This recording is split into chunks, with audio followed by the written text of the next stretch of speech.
Bom dia! Que a graça e o amor de Deus seja com todos, agora e para sempre. Amém? Bem-vindos ao canal da Missão Ressignificar, gerando uma história de transformação genuína à luz da palavra. Como costumamos falar, não é um jargão, mas é uma declaração profética. E que assim possa ser verdadeiramente em nossa vida. E nesta noite nos encontramos aqui mais uma vez para estudarmos, falarmos, meditarmos um pouco na palavra do Senhor. E eu queria abordar um tema um pouco complicado, que nos dias de hoje eu creio que é muito complicado. Mas antes de começar, eu só quero fazer uma pergunta. Na verdade, são duas perguntas, né? Porque o tema é uma pergunta, mas eu não quero começar com o tema, e sim com uma pergunta que gerou o tema.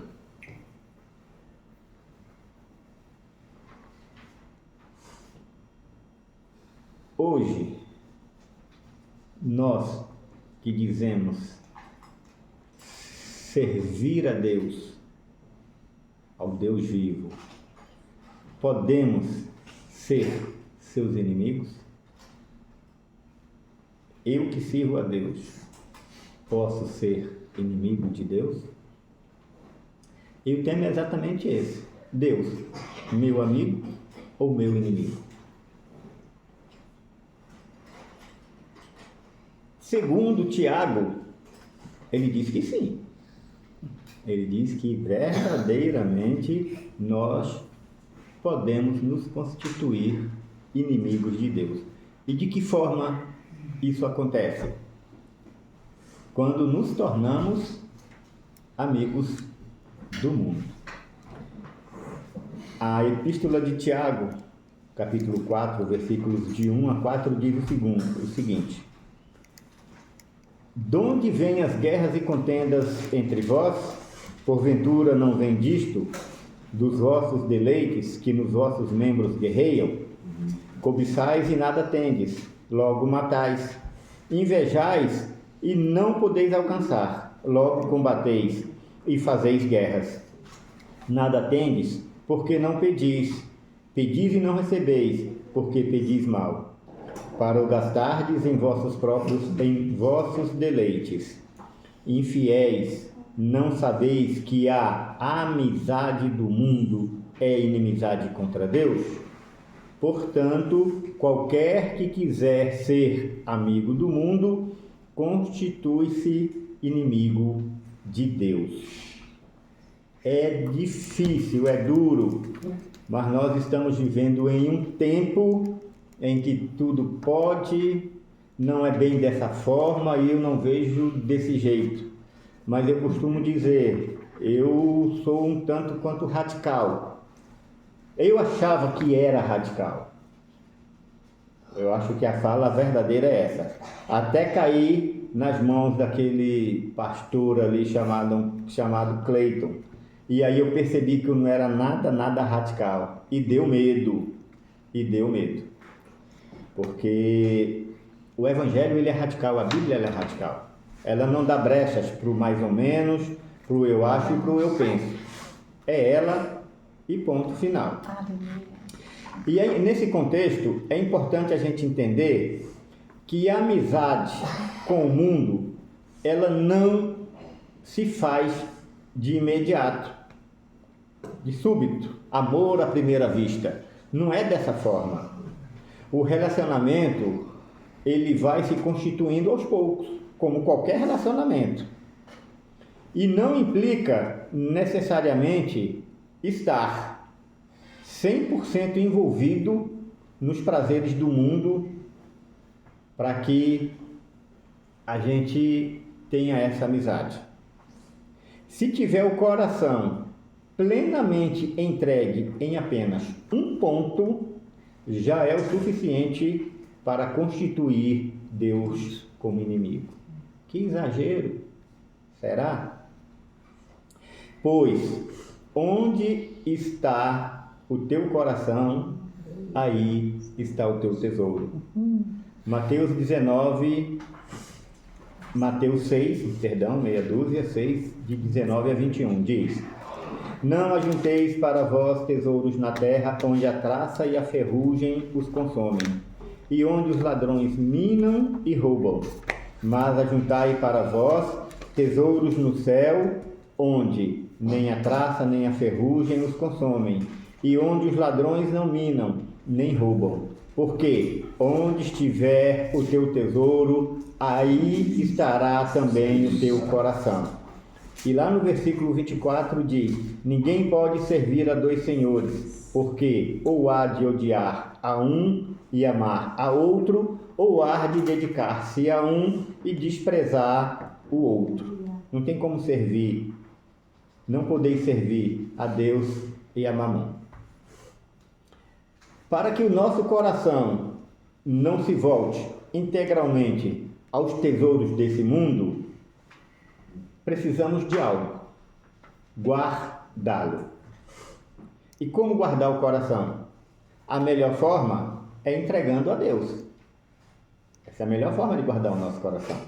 Quem pode arrebatar, quem pode tirar alguma coisa das mãos dele? Provérbio 23, 26. Meu filho, dê-me o seu coração.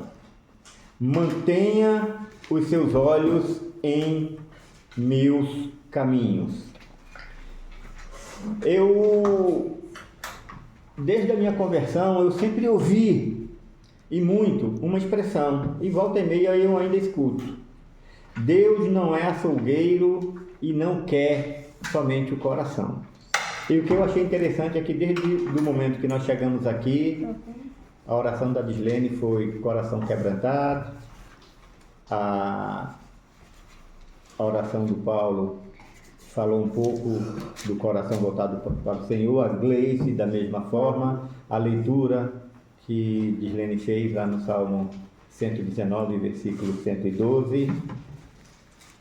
Então, tudo voltado para essa questão da importância do coração dentro dessa questão da palavra, dentro da questão do reino, de entregá-lo ao Senhor e ficar guardado. É palavra no coração, o coração envolvido com a palavra, e só dessa forma. Então, quando eu ouvi essa expressão, que Deus não é açougueiro e não quer só o coração, sim, eu até entendo que tem lá seu fundo de verdade, mas Ele nos quer por inteiro. Entretanto, o plano de fundo dessa frase aponta para um ensinamento de serviço. E não é aquele serviço de servo que a Bíblia nos fala. É um serviço que se torna mais para aquele que te determina o serviço, né, para a instituição, vamos dizer assim, ou para aquele de quem você está debaixo, que para o reino, do que para Deus. Nesse processo, pouco há amor. E de onde flui o amor, senão do coração do Pai?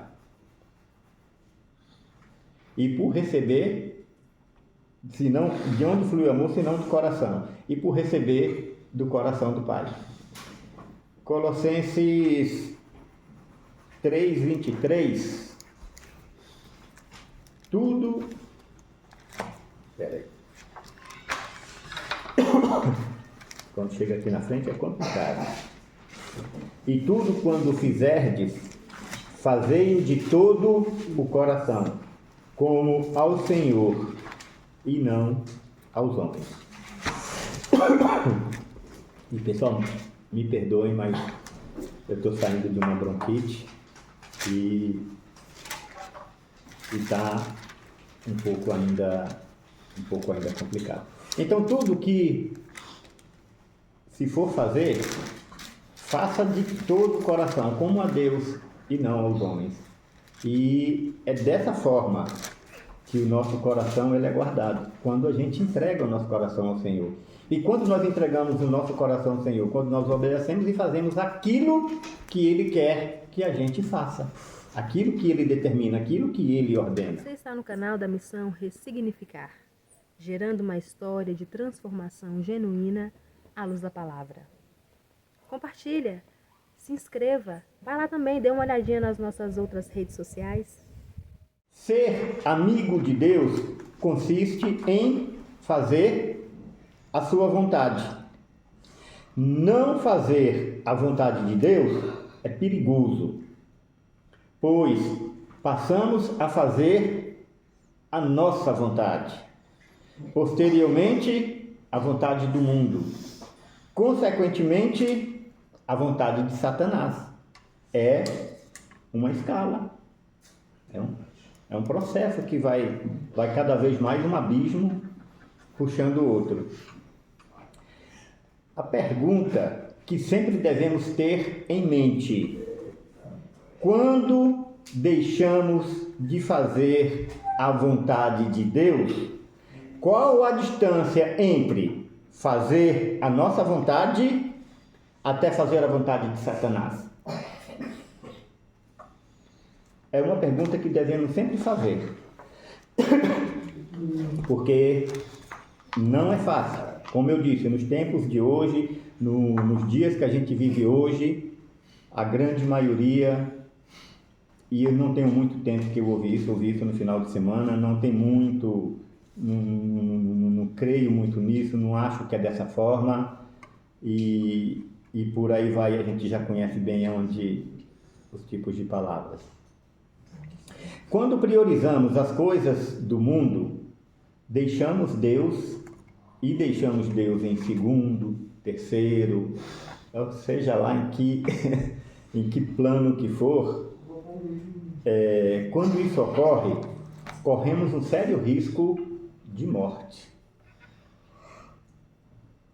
que pode ser tanto física quanto espiritual.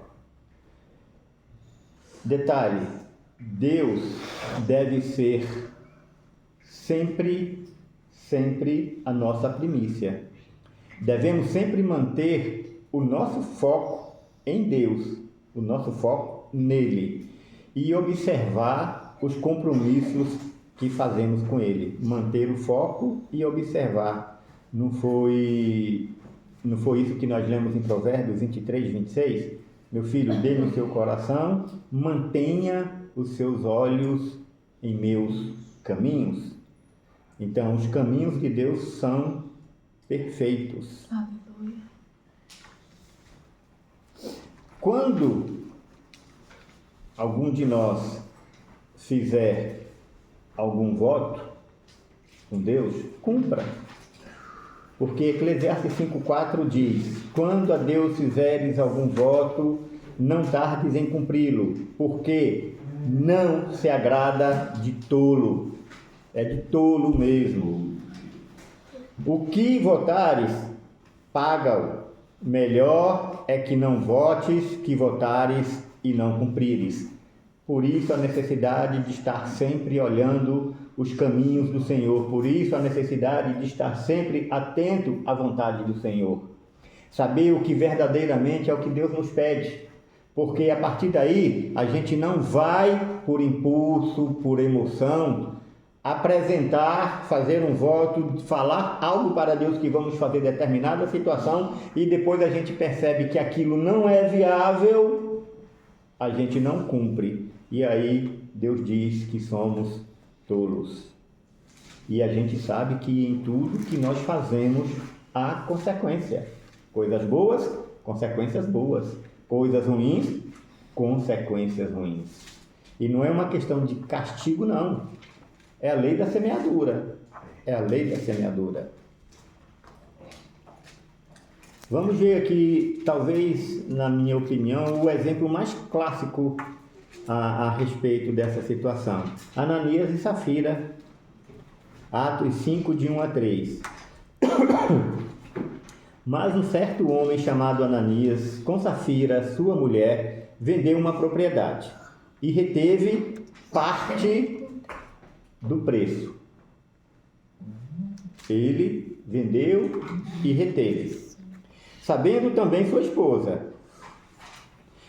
E levando a outra parte, a depositou aos pés dos apóstolos. Disse então Pedro: Ananias, por que encheu Satanás o teu coração, para que mentisses ao Espírito Santo e retivesses parte do preço do terreno? A gente olhando aqui e fazer uma interpretação do texto sem nem a inspiração do Espírito Santo, uma mera interpretação de texto, que Ananias, sua esposa, vendeu uma propriedade e reteve parte do preço, sabendo também sua mulher, e levando a outra parte, depositou aos pés dos apóstolos. Opa, pera lá. Eu, analisando aqui o texto, eles fizeram um acordo entre eles naquele momento, lá no início, quando os cristãos se vendiam e repartiam com tudo. Ananias e Safira também querem fazer parte disso. Nós vamos vender a nossa propriedade e vamos trazer esse valor para que supra também a vida daqueles que estão passando necessidade. Só que depois que vende a propriedade, vamos dizer, e aqui já são palavras minhas, vamos dizer que foi até mais do que eles esperavam, ou que tinha sido realmente o que eles esperavam, mas na hora que bateu o olho, aí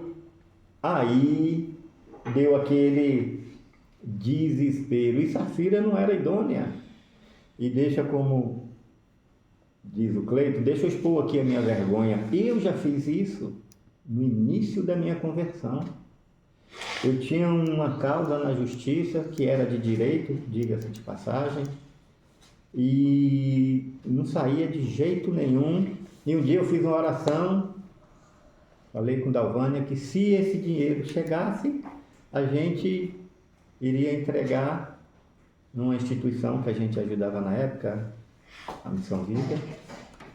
E maravilha!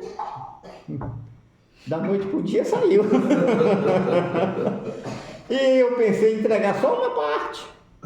Dalvânia, de forma nenhuma. Dalvânia falou: eu não sou Safira. Mais ou menos isso. E a gente ainda nem conhecia o Evangelho de fato, de verdade ainda. Foi bem no princípio da nossa fé. E Dalvânia, de forma nenhuma. E eu nunca tive meu coração, assim, de verdade, apego a coisas materiais.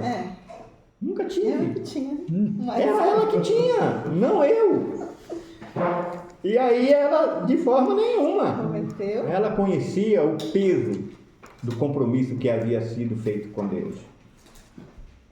E aí, eu estou vivo.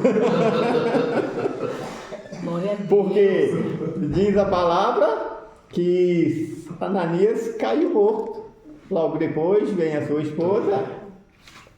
Se faz a mesma pergunta, é perfeito, caiu morta. A questão com Ananias e Safira foi que em seus corações o valor da propriedade, ele passou a ser o tesouro ali naquele momento. Porque também pela leitura bíblica, eu entendo que o coração deles não estava apegado naquilo ali. Porque quando o coração está muito apegado, você não libera.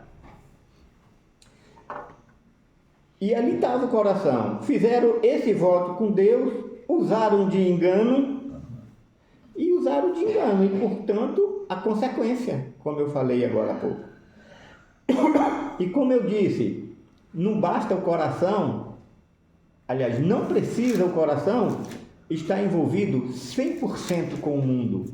Um único ponto, uma única situação pode nos levar à ruína. No caso deles foi a morte. Uma única no caso situação, deles sim. foi a morte. Meu Deus. A gente precisa ter muito Ai, cuidado. meu Deus, misericórdia. A gente precisa verdadeiramente entregar o nosso coração ao Senhor e observar os caminhos dele. Aleluia. E isso não é fácil. Não é fácil. Outro exemplo é Balaão. Balaão recebe um convite de Balaque, rei dos Moabitas, e para amaldiçoar os filhos de Israel. Lá em Números 22, 6 e 7 diz o seguinte: Vem, pois agora, rogo-te, amaldiçoar-me este povo, pois mais poderoso é do que eu. Porventura, prevalecerei, de modo que o possa ferir e expulsar da terra, porque eu sei que será abençoado aquele a quem tu abençoares, e amaldiçoado aquele a quem tu amaldiçoares. Foram-se, pois, os anciões de Moabe e os anciões de Midian, com o preço dos encantamentos nas mãos. E chegando a Balaão, repetiram tudo que Balaque tinha dito a eles. E no versículo 12, Deus não autoriza. Deus disse, porque antes Balaão chegou e falou para eles, e disse: esperem aqui, durmam aqui essa noite, posem aqui, como fala no interior, posem aqui essa noite, eu vou orar ao Senhor, e o que ele me disser, eu passo para vocês. E aí Deus falou, e Deus disse a Balaão: não irás com eles, não amaldiçoarás a este povo, porquanto é bendito. E Balaão obedeceu. E não foi. Porém, com o segmento da narrativa, no decorrer do capítulo, a gente pode observar que ele foi, sim, seduzido pelo preço dos encantamentos. E diferente da análise que nós fizemos lá com Ananias e Safira, aqui a gente pode observar que o coração dele realmente está focado nessas questões do mundo. Mas aí Deus fala para ele não ir e ele não foi. Só que o diabo ele é insistente e ele não desiste. E vem o segundo convite. Balaque envia mais príncipes, que mais honrados e em maior número. Ele, o diabo, que não desiste, que insiste, ele conhece nossas fraquezas e vai explorar. Então veio o segundo convite, com mais príncipes e mais honrados e maior número. Aí, perdão, gente, em Números 22, 15 diz: Balaque, porém, tornou a enviar príncipes em maior número e mais honrados do que aqueles. No 18, Balaão, depois de tudo aquilo, Balaão responde aos servos ou aos príncipes de Balaque: ainda que Balaque me quisesse dar a sua casa cheia de prata e de ouro, eu não poderia ir além da ordem do Senhor meu Deus para fazer coisa alguma, nem pequena nem grande. E com essa fala, precisava ele falar, ainda que Balaque me mandasse a casa cheia, com a casa dele cheia com prata e com ouro, sendo que ele já tinha uma resposta de Deus, ele não precisava disso. E aí ele pede para continuar ali aquela noite e que ele vai orar de novo. Ele já tinha a resposta, Deus não mudou a resposta dele, então não tinha necessidade da segunda. Por que ele vai consultar a Deus novamente? Algo tinha dentro do coração dele. Quem sabe Deus muda a resposta por conta de mim. E mesmo com essa resposta negativa, Balaão teme em consultar a Deus, o que demonstra um coração voltado para a prata e para o ouro, conforme as palavras que nós lemos lá em cima: casa cheia de prata e de ouro. E por conta da insistência, Deus permite. Não insista com Deus quando você sabe que Deus não quer dar. Cuidado com o que pedes, porque podes receber. E depois vai reclamar: ah, Deus, por quê? E Deus permite ir, mas somente se for chamado pelos príncipes e somente se fizer o que Deus lhe ordenar. Números 22, 20, está escrito isso lá. Porém, Balaão, sabendo da resposta que Deus já tinha dado, que Deus não ia mudar, Balaão sai ao encontro dos príncipes antes deles o chamar. Eu vou me antecipar. E foi com eles. Versículo 21. E no 22, Deus se ira com Balaão. E aí, no decorrer da leitura, a gente vai ver a questão da mula, de toda aquela situação. E mais lá na frente, Balaão chegou, e Balaão, a gente olhando assim, interessante, Balaão, ele parece que ele obedeceu a Deus. E aí Balaão, ele não profetiza contra os filhos de Israel. Porém, ele ensinou Balaque a armar ciladas contra eles, envolvendo-os em pecados sexuais e estimulando-os a ir em festas de ídolo. Apocalipse 2,14. É a fala da igreja de Pérgamo. Entretanto, algumas coisas tenho contra ti, a igreja de Pérgamo. Entretanto, algumas coisas tenho contra ti, porque tens aí os que seguem a doutrina de Balaão, o qual ensinava Balaque a lançar tropeços diante dos filhos de Israel, induzindo-os a comerem das coisas sacrificadas a ídolos e a se prostituírem. Então, não acho que dessa forma, não acho que não é bem desse jeito. E aí, assim como Safira e Ananias, tentou enganar Deus também.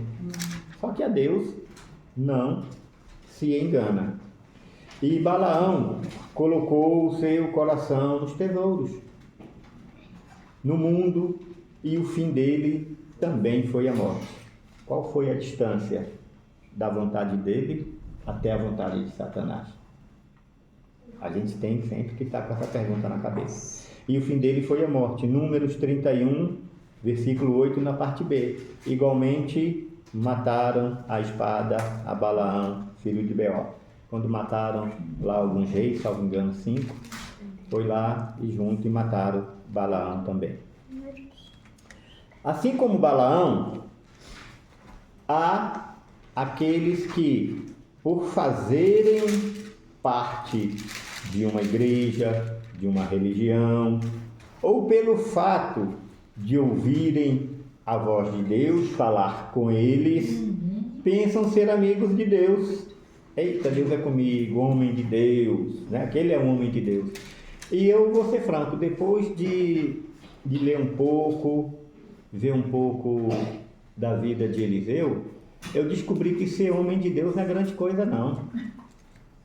Porque ali fala que ser bom mesmo é ser um santo homem de Deus. Porque essa foi a descrição que aquela mulher fez de Eliseu. E o que mais a gente ouve aí, aquele ali é um homem de Deus. E depois a gente descobre tanta coisa desse homem de Deus, que a gente acaba desacreditando em Deus por conta dessas situações. Então é necessário que a gente se firme realmente na palavra. É necessário que a gente entregue o nosso coração, se volte para os caminhos do Senhor, entregue a Ele verdadeiramente. E não que a gente não vá querer ouvir, não vá querer falar, mas a gente estando reto e diante do Senhor, vai ficar mais fácil lidar com essas situações. O Espírito Santo vai revelar. Aquele ali é um santo homem de Deus. Porque ser um homem de Deus pode tropeçar. Ser um santo homem de Deus, simplesmente por ser homem, já tem a possibilidade. Ser simplesmente homem natural, piorou ainda. Fazendo a sua vontade, então.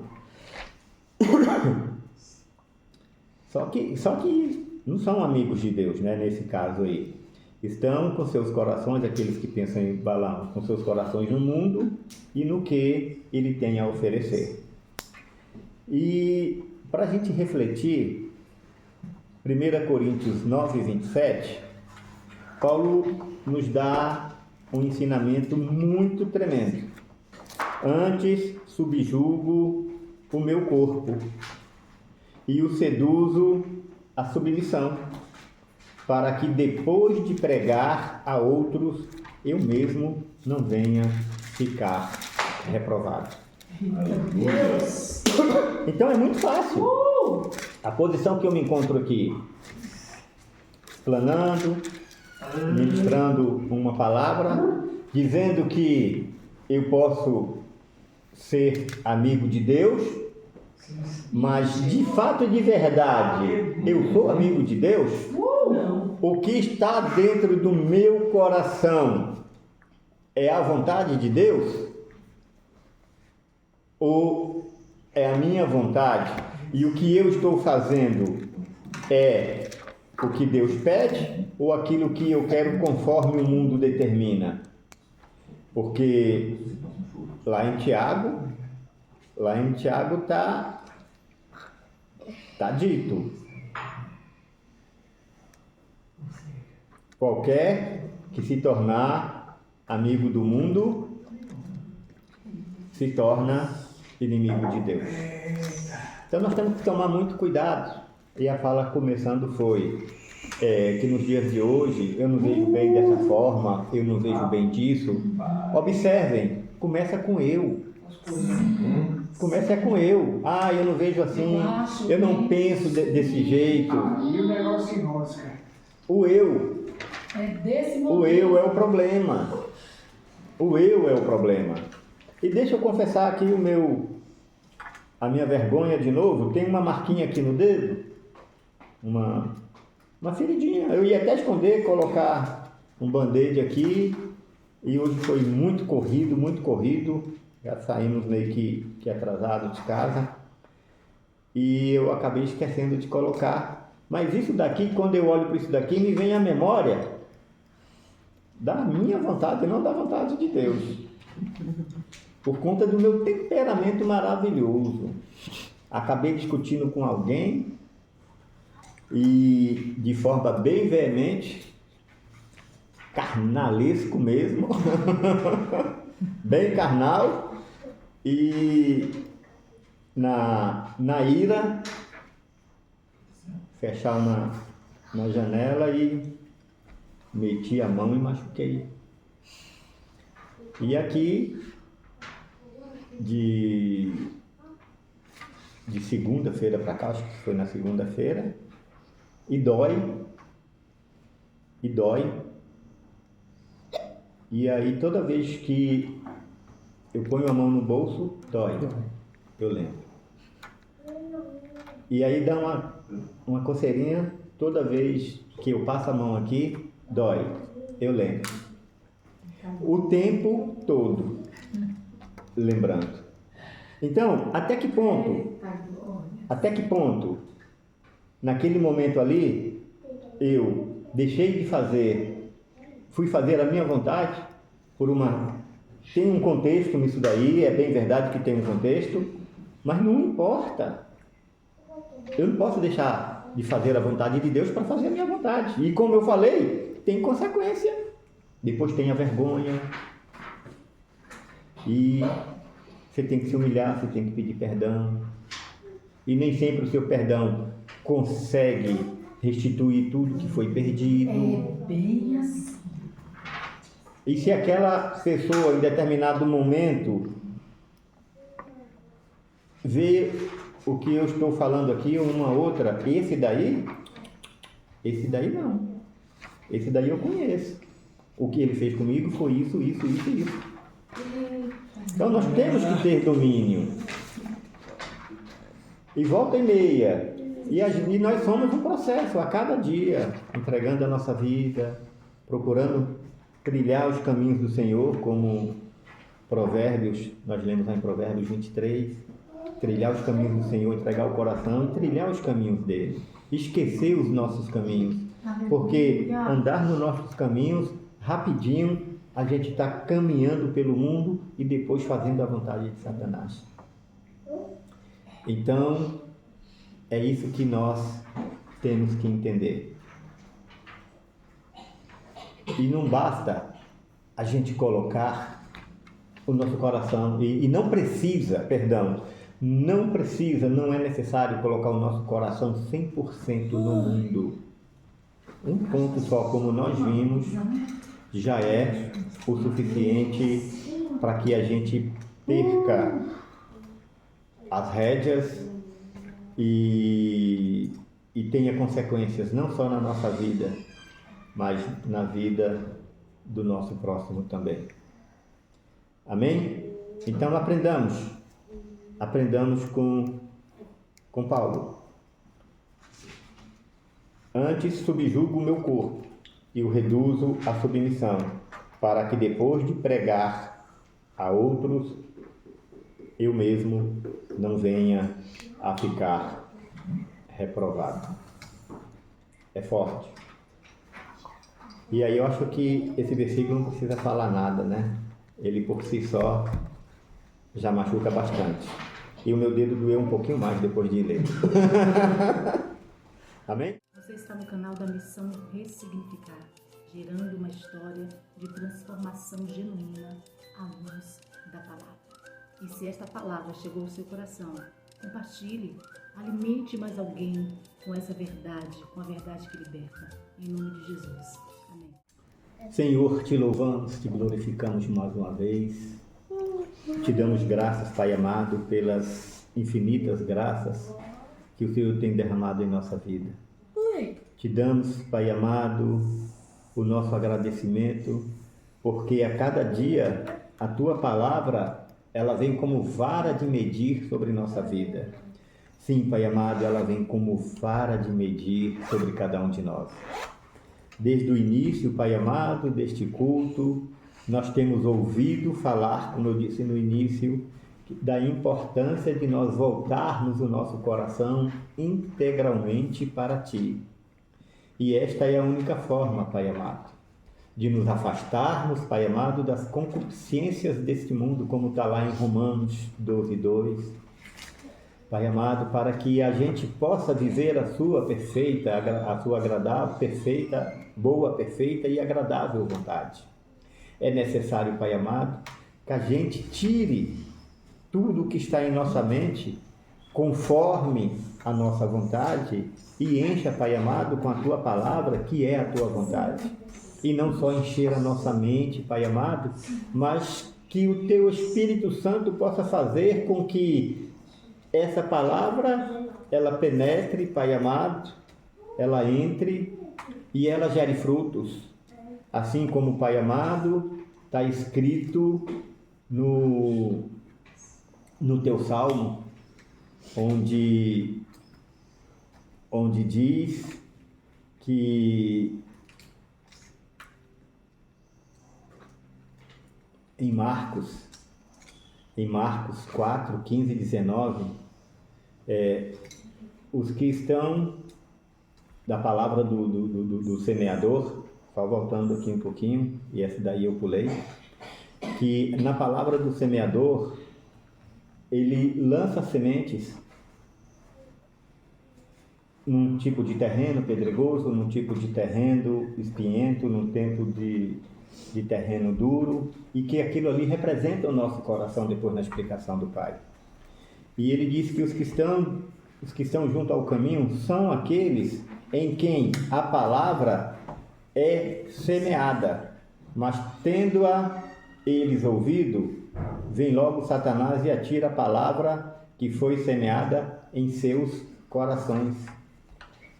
O 15 e o 19 diz: mas os cuidados do mundo, são os cuidados do mundo, a fascinação da riqueza, como foi com Balaão, possivelmente não vou dizer assim uma riqueza, mas de questão de valores, mais Safira, Ananias e Safira, e as demais ambições, porque o homem é ambicioso. Tudo isso concorrendo, sufocam a palavra, concorrendo com a palavra, sufoca e faz com que ela fique infrutífera. Então, que o Espírito Santo possa verdadeiramente vir sobre esta palavra e transformá-la em nosso coração, para que o nosso coração também seja moldado, seja um coração fértil e essa semente venha se frutificar a 100 por 1, como está escrito na palavra. Sim, Senhor, nós te pedimos que verdadeiramente nós possamos ser santos homens de Deus, como foi a fala a respeito de Eliseu, que o nosso coração trilhe verdadeiramente em seus caminhos, que o teu Espírito Santo transforme a nossa vida, que nós venhamos a manter firmes os nossos pés nos teus caminhos, por todo o sempre. E assim, Pai amado, aqueles que estiverem ao nosso redor, aqueles que estiverem, Pai amado, necessitados de ajuda, através do teu Espírito Santo, a gente possa ser luz para a vida deles, para que a tua vontade seja cumprida com o teu Evangelho, Pai amado, atingindo os corações e transformando vidas, a começar por mim. E por isso tudo, Pai amado, eu te louvo e te agradeço. Em nome de Jesus. Amém.